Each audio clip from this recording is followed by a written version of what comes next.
Might as well. I'm walking through a ghost town, y'all ain't playing my sounds. Don't tell me to calm down, don't tell me to calm down. Only time I go backwards is when I wanna moonwalk. Don't test me, my mood's wrong, don't test me, my mood's wrong. We are who we say that we are. You were lost in the stars, and it's all from the start. Never running no pace, never on the right page. But we still read that book, and we still run that race. Ay. Mississippi Racer riding out, no shortcuts, no time for that. Mississippi Racer riding out, till the wheels fall off, I'm driving that. Mississippi Racer riding out, we'll stop burning, strike the match. Mississippi Racer riding out, red light, green light, red light, good night. Ay. Red light, green light, red light, good night. Red light, green light, red light, good night. Red light, green light, red light, good night. Red light, green light, red light, good night. Time to chill, don't sweat it. Good morning and welcome. It is Coffee and Sports. It is the morning show powered by Wire to Wire Network. Thank you so much for making us part of your morning routine. I am Chris, and of course, that over there, that is Mo. Mo, happy Tuesday, sir. Happy Tuesday to you, partner, and everybody out there listening. Mo, let's start with this morning. I know you're going to be shocked, but LeBron James is once again talking about his contract. And he did an interview yesterday, and he said, Mo, can you believe this? This might be his last deal. The 2-year deal that he just signed with the Los Angeles Lakers, which, by the way, as you and I both know, is basically a 1-year deal because there is a player option after year 1. He said it could be, possibly his last deal of his NBA career. Mo, it's interesting because after all this time, we still look at this and we're still surprised at times that LeBron just can't keep himself out of the spotlight. We know, anyone knows, Mo, anyone knows when you're talking about a 40-year athlete who just signed a new deal, of course it could be their last deal. We know that LeBron James is much, much closer to the end of his career than he is to the beginning of his career. And we know that if he has a disastrous season, that's probably going to be the end of it because he isn't going to stick around and have multiple disastrous seasons at the end of his career. Now, we don't expect him to have a disastrous season. Nothing that he has done has said that he's going to fall off a cliff anytime soon. But we know that based on what we've seen from him, if his play were to ever take a dramatic step backwards, he's not going to play multiple seasons at that level because he knows what's going to happen to him. He knows the criticism that's going to come with it. So, sure, this could be his last contract. Or what I think is going to happen is I think the Lakers are going to either miss the playoffs or be a play-in team and not get past the second round of the playoffs. And he's going to opt out and he's going to play this game again and see if he can, get the Lakers to bring in someone decent or make another run somewhere out, whatever the case is. But Mo, in case you are wondering, it could be his last contract. Well, so to me, when I hear his last contract, I hear it could be his last contract with the Lakers. I don't hear that he's done playing basketball. I still think LeBron James aspires to win more titles. And I think if he can't get that done in LA this year, that he will look to greener pastures. But he does like to be in the spotlight. And look, I know most pro athletes, especially the high level ones, they all have egos. They all enjoy attention. But LeBron is one of those kind of guys. I don't care if it's in baseball season, football season, whatever the situation, he manages to keep himself in the, I guess, the center of the public eye somewhere or another, right? Whether we're talking about what he's doing, what his son may be doing, what move he may make in the offseason. That's just kind of like his MO. He loves the attention. I think when you look at the Western Conference, last year in the West, there were 10 teams that won 47 games. And a couple of them teams didn't make the playoffs. And I'm not even counting a healthy Memphis Grizzlies team that brings back Morant, Jackson, and Bane. they're going to be a factor in that. So when I look at the West, I think the Lakers are, if they're not a play-in team, maybe they're a 6 seed. They could be a 6 seed. They could be as high as a 6 seed. But there's a difference, right, Chris, between being a title contender and being a playoff contender. And I think the Lakers are playoff contenders. So I still believe that LeBron's going to go out. He's going to have another terrific season because most people, when they're hitting 40, they're not one of the 10 best players in their sport.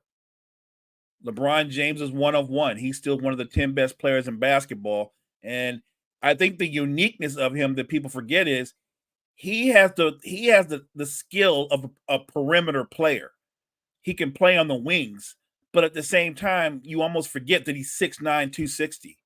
So there's never been a perimeter player that big, that quick, that athletic. That I hate to quote Max Kellerman. His high is so high that even though he may be descending, he's still better than most of the guys in the league because of how high his high is. But as far as his future with the Lakers, I think he'll go all in on this year and he'll make a major decision this offseason. And let's not forget, this idea that there is this loyalty to the Lakers. LeBron has accomplished everything LeBron needs to accomplish in his career. Mo, at this point, all he has left is titles. We talk about this all the time here on the morning show. If you know anything about basketball, LeBron's 1 or 2 on your list. It's about preference. Do you prefer Jordan? Do you prefer LeBron? If you prefer Jordan, Jordan's going to be number 1. If you prefer LeBron, LeBron's going to be number 1. He isn't going to be lower than 2. There is no reasonable list that has LeBron James 3rd or lower. It just the way it is. So if you're LeBron and you're at least 2 on everyone's list and you're 1 on a lot of people's lists, the one thing that changes that is titles. So his loyalty, I think, going forward is going to be to championships. And maybe he truly believes he can win a title in Los Angeles. Maybe he said to himself, they drafted Bronny. They knew that I wanted them to do that. I'm not going to walk away from my son after the team drafts him, because that's kind of a bad look, is it not, Mo? If the Lakers draft his kid and he walks away from the Lakers, that's not necessarily a good look. That's not putting Bronny in the best position to be successful. So maybe he does ride it out for a year or 2 in LA, and then he gives it one more run for a 3rd year with another team. But man, Mo, now you're talking season age 42 at that point. If he goes to a 3rd year, I know he's 1 of 1, and I know the gap between LeBron and everyone else is huge. But man, you're talking at 42. That's something. He's unique, though, Chris, and I give him credit for this. I don't ever argue to me it's inarguable what he's been able to do over a 20-year span. In terms of being able to be an elite player late into your 30s, into your 40s, there's never been another athlete like him. The closest athlete to him would be Tom Brady. And again, football is so much more about everybody, whereas basketball, one individual talent can actually take over a series. He's very unique. The funny thing is, I was thinking that, how we quick to criticize when a star teams up with another superstar. The honest truth is, if LeBron were to, and this is a hypothetical, I don't think it's going to happen, but who knows? If LeBron were to say next offseason, you know what, I'm going to opt out and I'm going to go to Golden State and play with Steph, I don't think people would kill him. I don't think they would kill Steph. You're talking about a 41-year-old and a 36-year-old teaming together, even though they're all-time greats. The fact that they team together, if they were able to pull off any kind of title, you wouldn't say it's stacked. You'd be amazed, like when everybody's talking about there's a changing of the guard, these two guys still pull out a title, it would elevate them both. And I don't think that's impossible. So, yeah, I think he's fully committed to the Lakers for this season. And while you said getting your son there and getting him a guaranteed contract and then bouncing wouldn't be a good look. I agree. But knowing LeBron, like we know LeBron, if he were to tell the Lakers, I'm not coming back, but I don't want to leave you hanging, we can do a sign and trade, but I want Bronny included in the sign and trade, right? Like, it's not like Bronny's contract would be a deal breaker. He didn't make that much. So I think if he would decide to leave, it wouldn't shock me if he brought his son along because he wields that type of power. I agree completely. Let's get JG up in here. We got some Major League Baseball things to discuss. And like always, if we're going to talk a little bit of baseball, we are going to bring JG up on the stage to do it. JG, good morning, sir. How are you? Morning, guys. How you guys doing? Hey, good morning, JG. JG, I think you and I can agree here in the history of Major League Baseball. I think the dugout wall is undefeated. And the dugout wall continued its streak with Colton Brewer of the Chicago Cubs. In frustration, Colton Brewer punches the dugout wall, breaks his hand. He is now on the 60-day injured list. So continue the streak for the dugout wall, JG. I understand the frustration, but punch the water jug. Do not punch the dugout wall. There are some matchups you are just not going to win. But JG, speaking of the Chicago Cubs, it looks like there is an impending fire sale in Chicago. And one of the names that is front and center there is Cody Bellinger. But JG, I got to ask you, what's the market for Cody Bellinger? So you're looking at a guy that took a minute to sign. He had some interest from the Yankees. Boston kind of talked about it for a little bit. No one was really giving him the numbers that he wanted. Chicago was always in the mix because he had success with Chicago the previous season. So it's not like Chicago was never in the mix. They always were.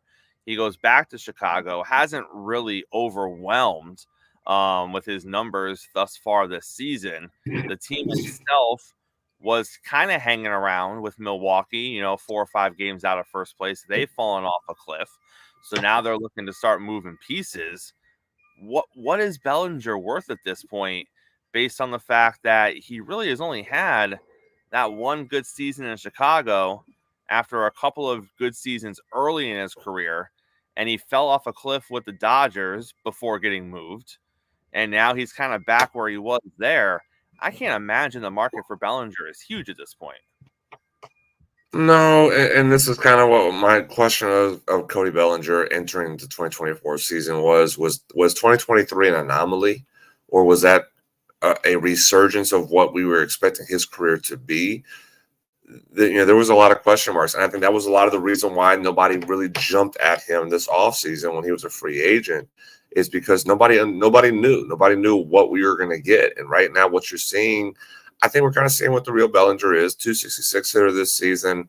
The power numbers are not quite there. 9 home runs, 37 RBIs. So you're not getting what he's supposed to do really well, and not on the hitting side. And that's the frustrating part about it for the Cubs right now. And a lot of frustration is going to be about his value. What are you getting? Well, you're getting a very good outfielder who's versatile enough to play first base. But what he's supposed to do offensively, he's not quite doing. And so that's where you have to ask, like, where is the value for the Cubs to get in return?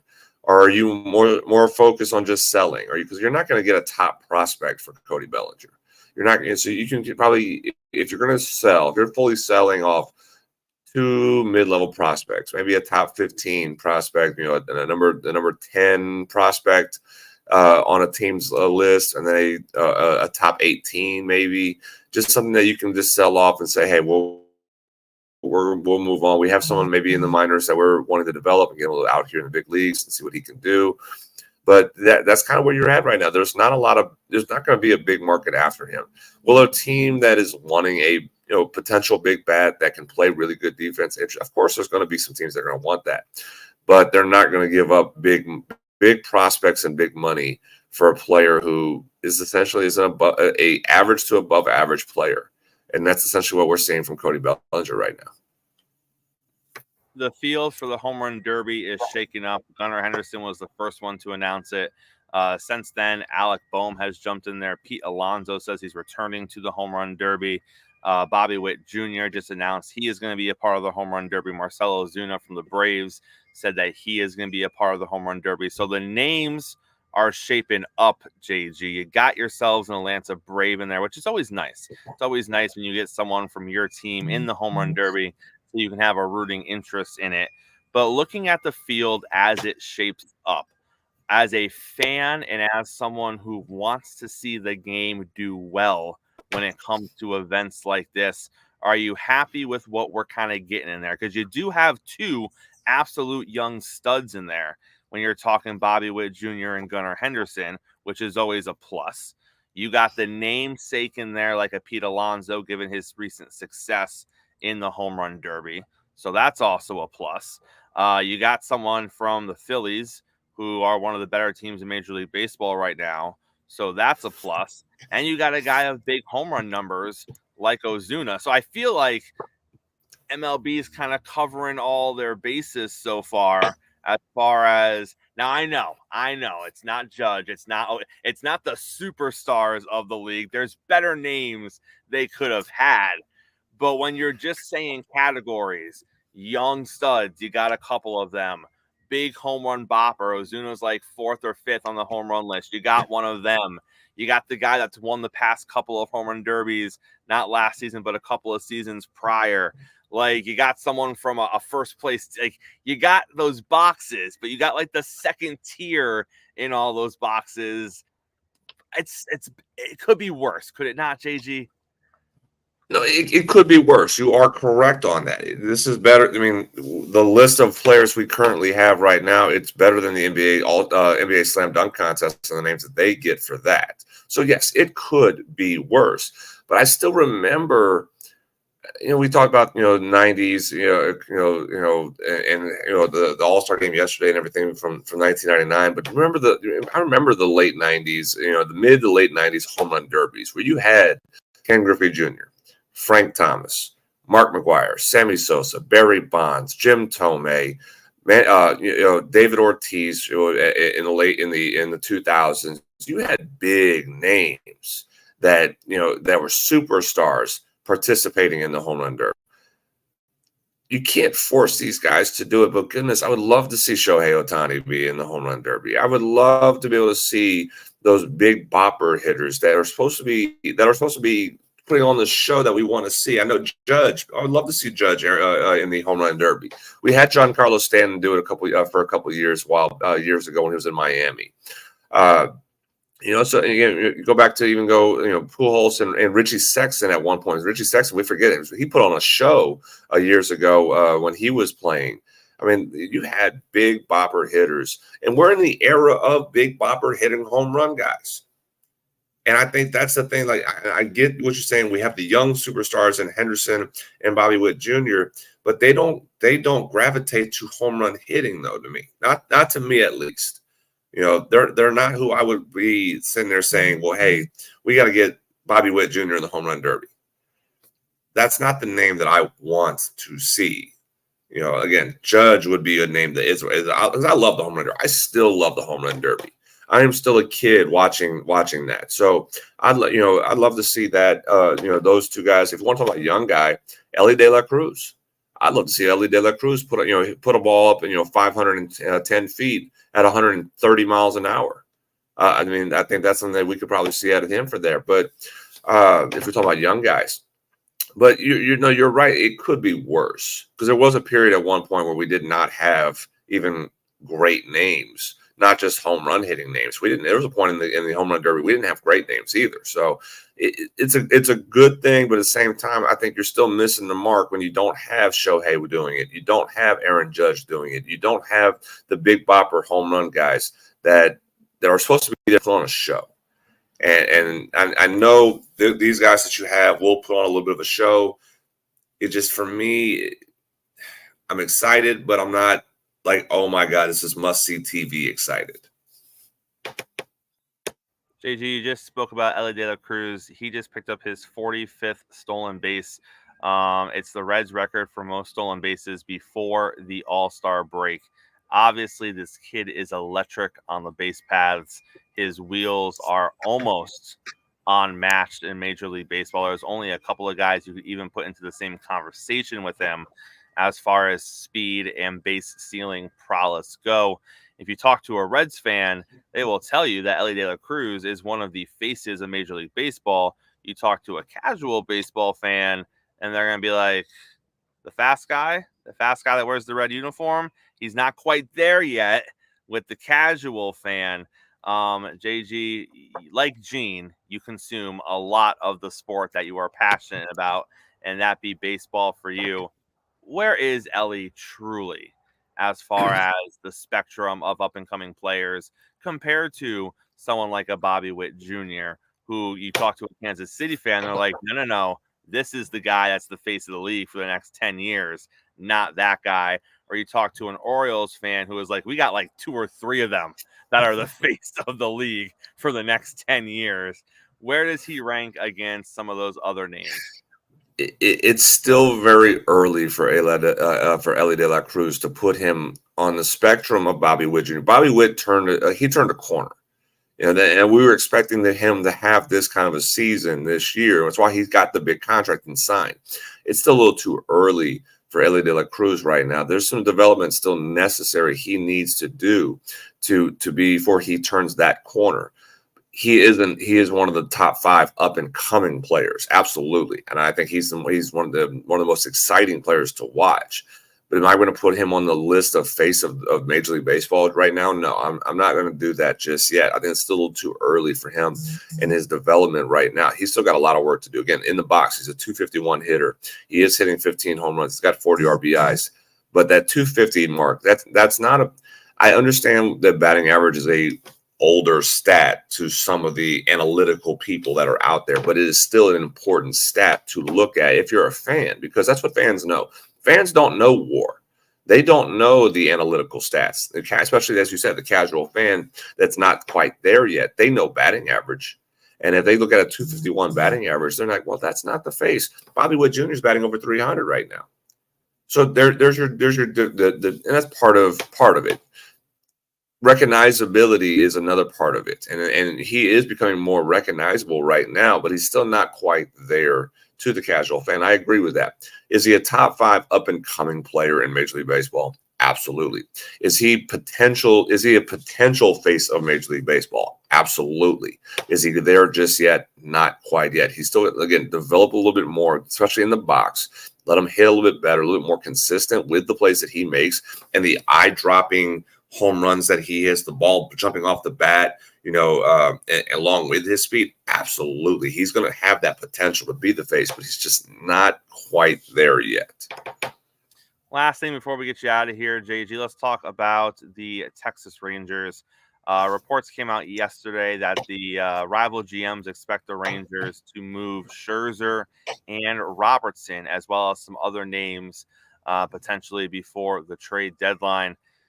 JG, what the heck is the market for a couple of 40-year? I mean, okay, I think Robertson's only 39 right now. But what is the market for a couple of 40-year-old pitchers coming from a team that was expected to at least be a playoff team this season, where things just haven't really gone right for this team? And between Texas and Seattle, they've both just kind of decided to gift wrap that division for Houston, apparently, as we are heading into the All-Star break. What's the market out there? I mean, it's one thing to want to move guys. It's a whole other thing to be able to move guys. Who is going to be calling Texas and being like, I heard Scherzer's available. Let me offer you something. Like, who's making that phone call? The only bright spot about it is that if a team trades for Scherzer, you're not paying him. The Mets are still paying him. So that's the benefit right there. You're not taking on that contract that he still has. I don't know what the market is, because again, it's not like he's pitched much this year. He's still a 40-year-old pitcher that came off of a major arm injury, and actually a back injury too. He had. So we're talking about something that I don't know. I don't know what the market could be.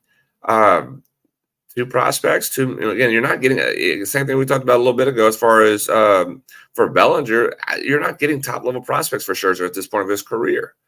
So if you're just selling, if you're the Rangers and you're just selling to open up the spot, you're going to try to get two pitching prospects. That's what they need. They need pitching prospects. They don't trust their pitching prospects in the minors right now. They don't trust Jack Leiter. They don't trust Owen White. They don't trust the top prospects they have that are their pitchers in trade.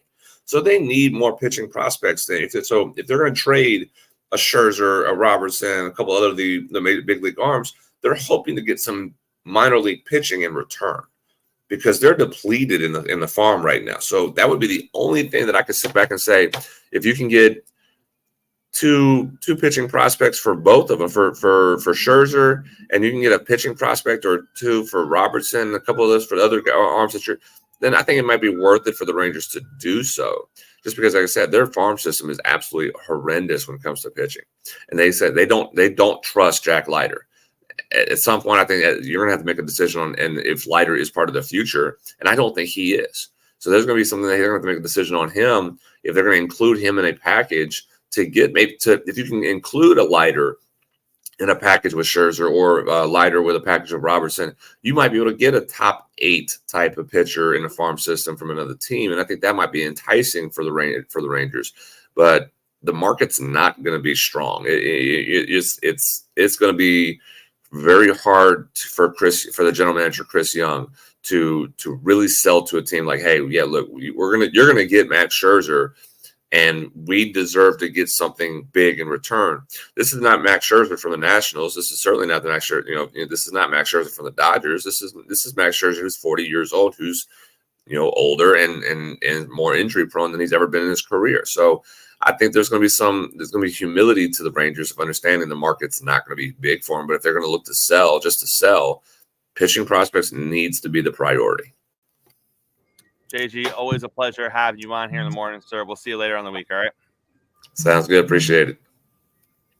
All right, Mo, let's pivot back to some Major League Baseball stuff here this morning. Paul George came out and said that he was close. He was close to a trade with the Warriors, kind of echoing the sentiment of Draymond Green after Paul George signed with the 76ers, in which Draymond said they just wouldn't play ball over there in Los Angeles. He should have been a Warrior, but the Clippers wouldn't play ball.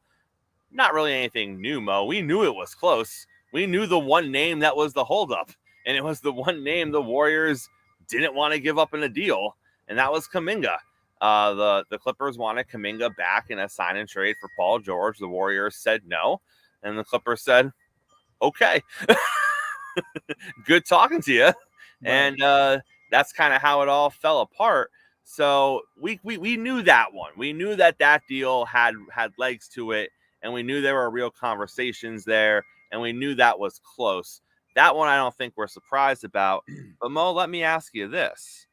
Are you surprised that the Lakers never really made any actual effort to bring in DeMar DeRozan? Because now we are learning that there was simple interest there, but nothing ever truly materialized as far as a potential offer or an actual offer or the constructs of an offer as far as the Lakers trying to bring DeMar into Los Angeles.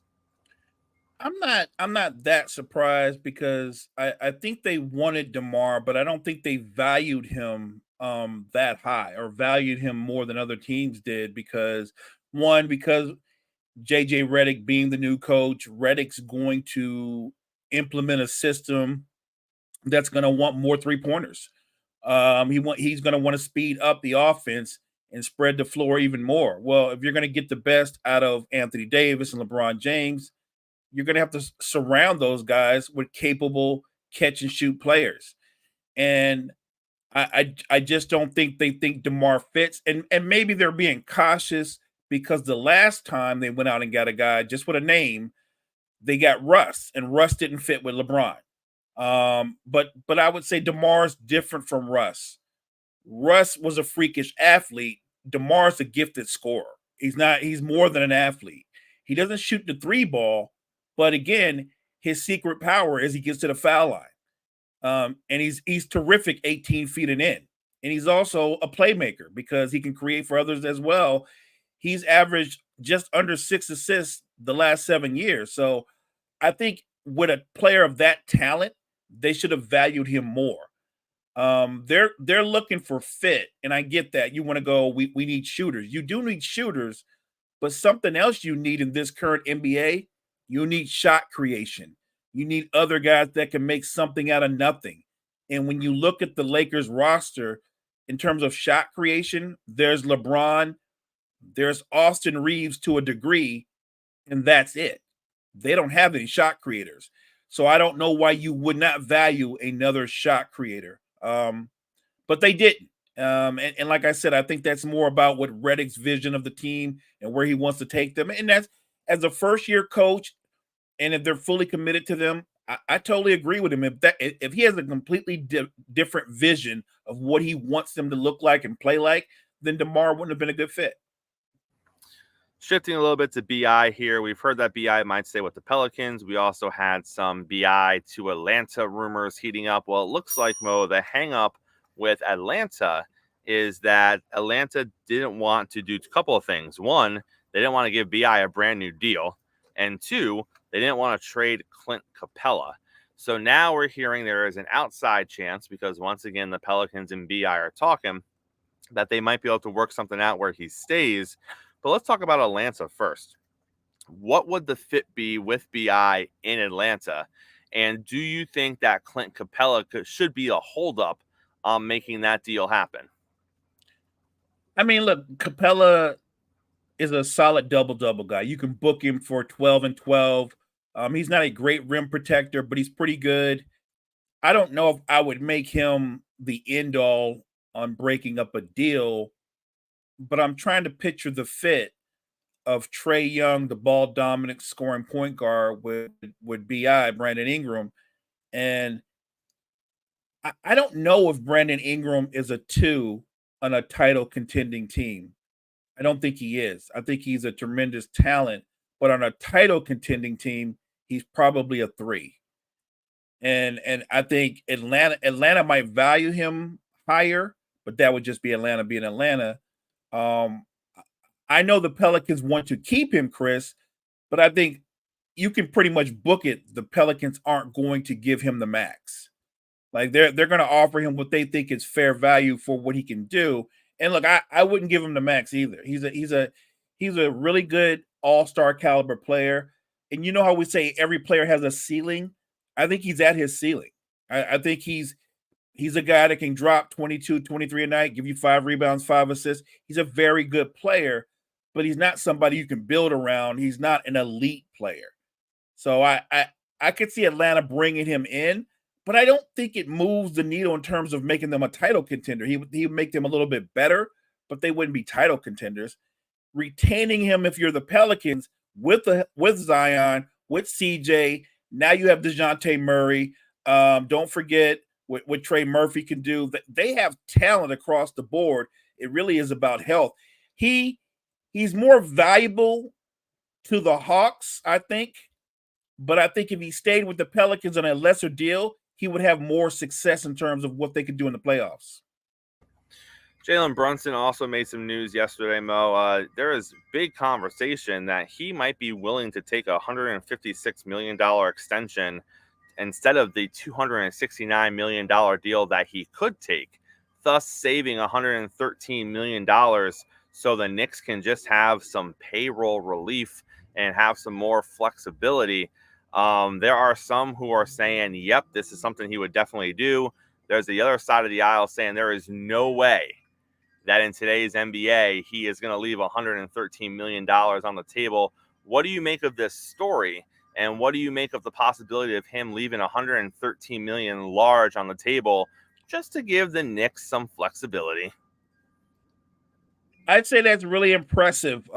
If he's really committed to doing that, look, I think Jalen Brunson is just a straight up ball player, a natural leader.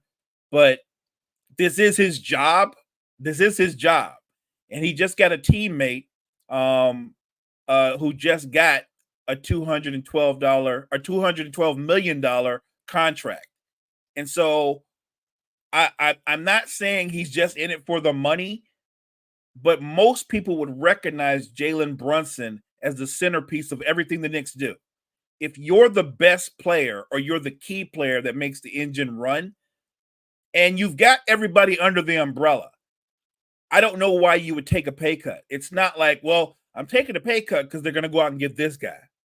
You know what I mean? Like, or I'm taking a pay cut because it's going to benefit us somewhere down the road. Like, everything the Knicks have done so far, Chris, is about right now. So I giving out Anunoby the money that you gave him, bringing in Mikal Bridges, I'm just looking at them top to bottom. I would say this: if he doesn't take the max, good for him and the Knicks that they could come to that agreement. But my guess is if he doesn't take the max, he's going to take more than $113 million pay cut. If it ain't the max, then it's going to be like damn near the max. I don't see him giving them back $113 million. Remember, let's keep it 100. I'm a big Jalen Brunson fan. I'm sure you're a fan as well. He's not 23. I believe Jalen Brunson's 26 or 27. You only have so many of these deals you get. This will be his first really big deal, major deal. He had one with Dallas, but it wasn't as big as this. I would think that he would try to get the most for his value right now, because after this contract, he's probably got one more big one after that. And I think that's the way players today and their agents think in terms of the salary cap. Like, I get it, looking out for the franchise, but you know how this business goes. Just when you look out for the franchise, you get traded.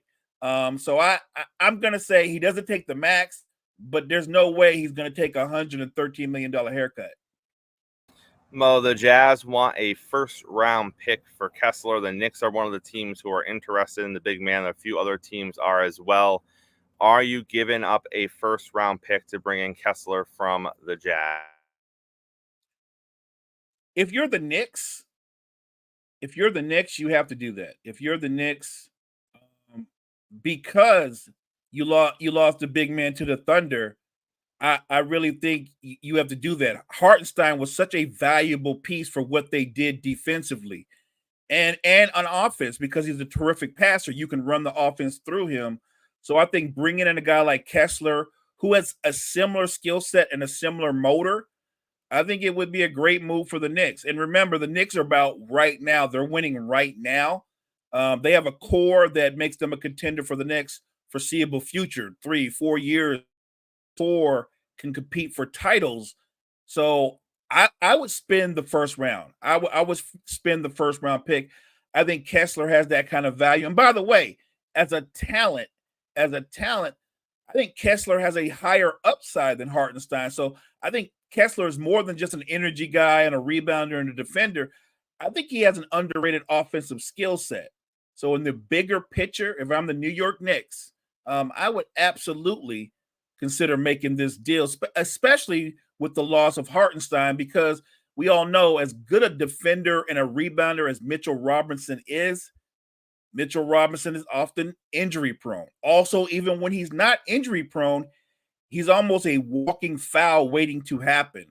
So I think having a guy like Walker Kessler coming off the bench or as a starter is invaluable to the Knicks in terms of them not just winning their division, but getting into the playoffs and going further than they did last year. If I'm the Knicks, I would absolutely spend that draft capital to get Walker Kessler. And it's one of those things where, Mo, you have to ask yourself, like, where are we? And does this piece put us over? Because if you're looking at the East now, obviously Boston's the team.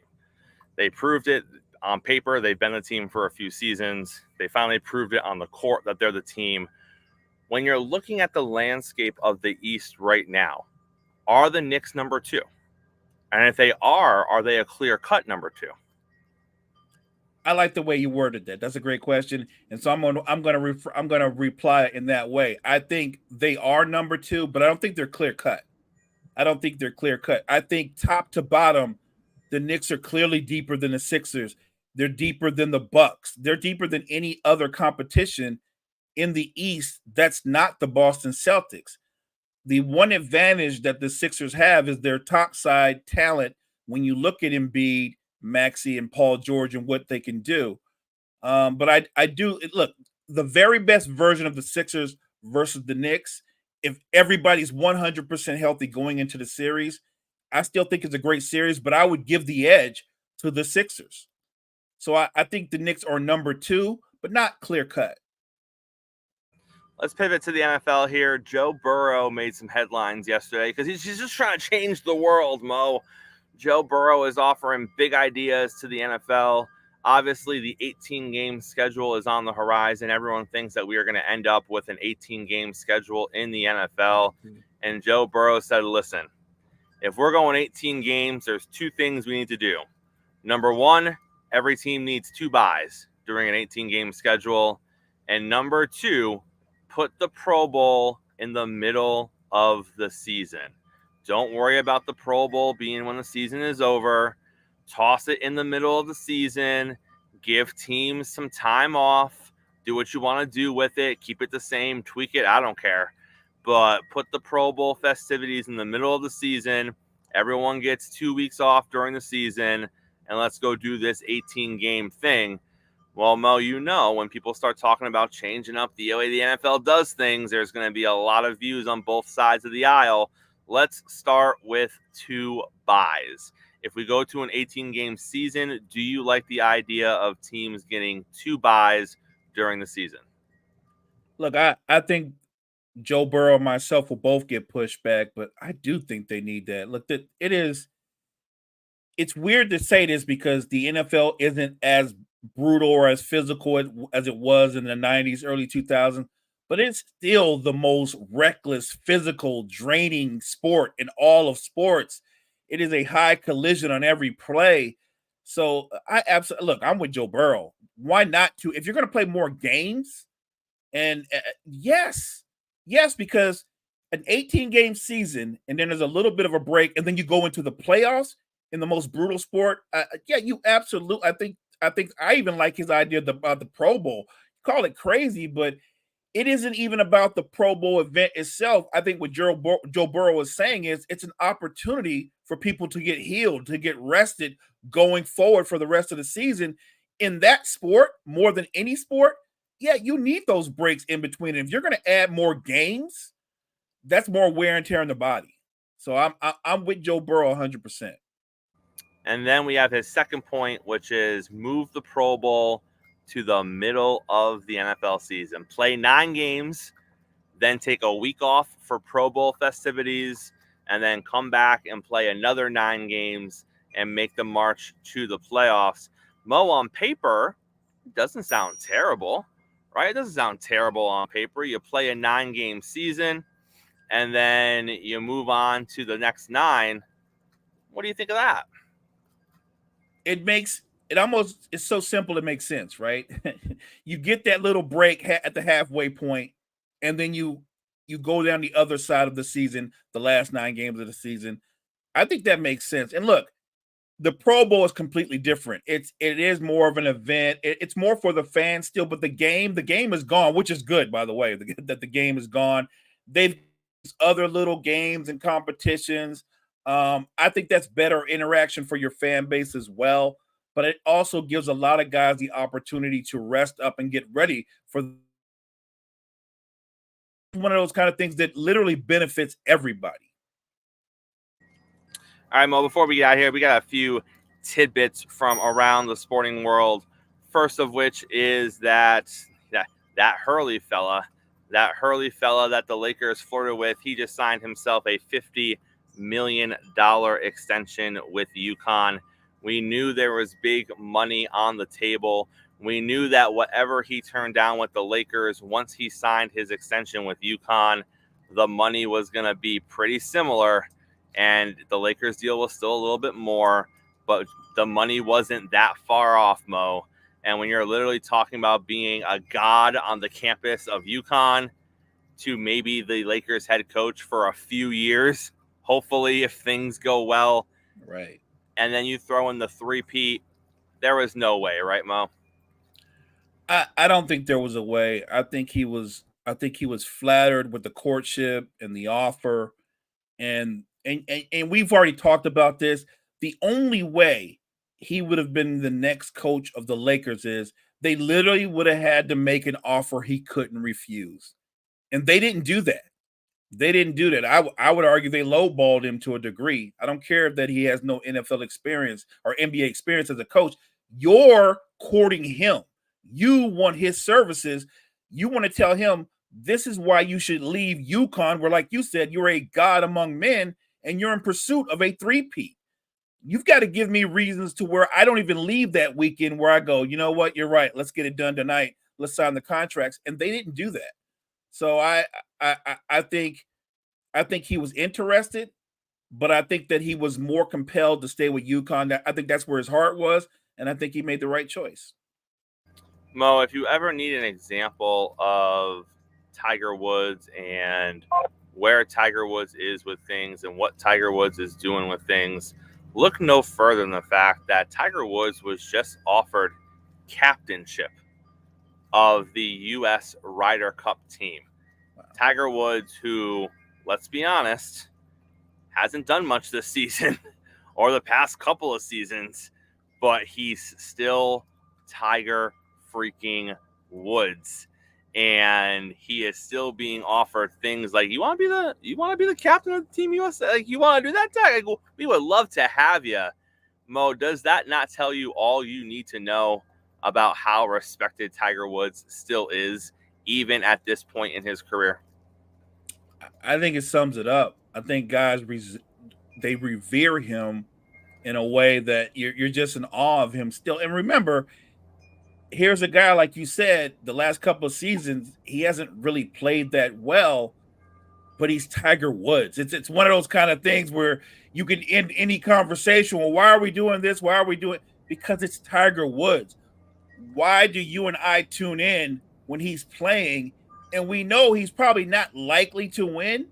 You and I tune in because it's Tiger Woods, and he might not be likely to win, but with Tiger Woods, I'm doing the line, Chris. I'm telling you, there's a chance. There's a chance. He has that magic, and maybe we don't see it like we used to as often, but I still think there's a chance. I'm one of the weirdos who thinks at some point, I believe Tiger's going to win one more major. I do. I think he's going to pull it out of nowhere and win one more major, and that might be it. But I think he's got one more in him. That's why we do this. That's why they make him that offer. He's Tiger freaking Woods. And then, Mo, last but not least today, let's talk a little Angel Reese, shall we? Angel Reese just broke Candace Parker's record. She just had her 13th straight double-double. It is an all-time WNBA record. Shout out to Angel Reese and all of her fans. She is doing great things, just like Caitlin Clark is. I think it's a situation where, as both of these players continue to progress through their WNBA careers, Mo, I think the first part of this conversation needs to be they play different styles of basketball. They're not the same player. Right. And I feel like if you're going to start comparing them to each other, it's never going to be an apples to apples comparison because their skill sets are simply different. Where they play on the floor is different. What they're asked to do for their teams is different. So once we can get past that conversation and we can stop trying to compare them apples to apples, then we can have a real conversation about both of these amazing ladies. And Angel is doing amazing things right now, Mo. She's a tremendous player, and you're right. She's a 4 or 5, and she plays more on the interior. She's a terrific rebounder. She's getting better as a defender in the WNBA, and she's relentless. Like, she's got great timing, quick off her feet, and she seems to be getting stronger as the season progresses. She just has a natural knack for pursuing the basketball. For her to be leading the league in rebounding in her rookie year, the double-doubles accomplishment she just had. Look, like I said, I think this is a tremendous rookie class, and they get compared a lot because people look at numbers. But I love that you pointed out the fact that Caitlin Clark is a perimeter player. They live in two completely different areas, whereas Angel Reese does most of her work in the restricted area. Caitlin Clark is a point guard / 2 guard. She's a facilitator and a creator. So in her job, I think she's required to do more for her team. In no way am I sliding Angel Reese because I think Angel Reese has been amazing. Angel Reese plays a different position, and what she's primarily asked to do is rebound, defend, and be effective in the post, and she has. So I think we should celebrate this entire rookie class. But I think the only way we should compare these two ladies is when their teams play each other or what they do in terms of their team's success down the road. It would be like comparing LeBron to Shaquille O'Neal. They operate in two different areas. So I just think that enjoy what they do, appreciate what they do, but the comparisons, they don't really align because they're completely different players. Mo, last thing we are going to get to today, I don't know if you had an opportunity to take in Money in the Bank this past weekend. I did. One of the biggest surprises at Money in the Bank was the return of John Cena. And it wasn't just the return of John Cena making a surprise appearance that was the surprise part. It was the announcement that John Cena is kicking off the John Cena Retirement Tour, which is going to take place throughout the year in 2025. Cena came out in full retirement gear. He had the one last time flag. He had the one last time t-shirt. The back of his shirt was like, "You can't see me because I'm leaving," kind of thing. And then in the press conference after the show, he broke down and he answered some questions. And he said that, 2025, the Royal Rumble is his last Royal Rumble. Elimination Chamber is his last Elimination Chamber. WrestleMania in 2025 is his last WrestleMania. But he also specified, Mo, that he isn't done at WrestleMania. It's going to be a year-long retirement tour. He's looking at 30 to 40 dates throughout the year, which if you break it down, there's 4 weeks in a month. You throw in a pay-per-view, that's 5 TV appearances a month. If he was on TV every single week for one show, you're looking at like 70 appearances if he was on everything. And he's looking at about half of that. So it looks like Cena's gearing up for a legitimate, almost full-time return to the ring for 2025, which begs the question, Mo. He is a 16-time world heavyweight champion. He's tied with that one guy who's also a 16-time world heavyweight champion in Ric Flair. Mo, if you are WWE, do you give number 17 to John Cena during his retirement tour? I would if I were WWE. It's funny. I just brought up the name LeBron James. I feel like he's underappreciated, like LeBron James is sometimes. I think John Cena is the LeBron James of the WWE. I think that's how big he's been for them. And he's been the ultimate company guy, Chris. At the height of heights, he has put so many guys over. It's a who's list of guys that he's put over for the better of the company. So he's been that guy, and he's managed to stay relevant himself for 20 years. To me, looking at him and seeing how great a shape he's still in, to me, it's more plausible to see John Cena win another world championship than it is to see The Rock come back and win a world championship. I think Cena is still a terrific in-ring performer if he needs to be. So if I'm WWE on this tour, if you want to call it retirement tour, why not do a storyline where John Cena gets an opportunity and he does the unthinkable, and he breaks that tie and he goes out on that high a note? I'm sure the creative team, Triple H and company, they're considering it. It's just a matter of how they do it, because you do have to factor in where Roman Reigns fits in this, where Seth Rollins, even some of the younger up and coming guys who you can see, Chris, they're giving a big push, like a Braun Breaker, how they factor into this, because you want it to happen. At least I do as a fan, but it has to be a storyline where you can go, that makes total sense. That I can see why that would happen. And I don't care what they do on John Cena's retirement tour. All I'm saying is there better be another Randy Orton main event in there somewhere at some pay-per-view, because that's dynamite. Yeah, that is, and it has been their entire careers. If you look at John Cena's greatest feuds, I would say Randy Orton is 1 and Edge is number 2. Obviously, Edge is not around right now, but I would argue that Randy Orton's in some of the best physical shape of his entire career. And he's approaching, being closer to the end of his career than he is the beginning of his career. So that's better be somewhere on the greatest hits list as Cena wraps it up. One more time.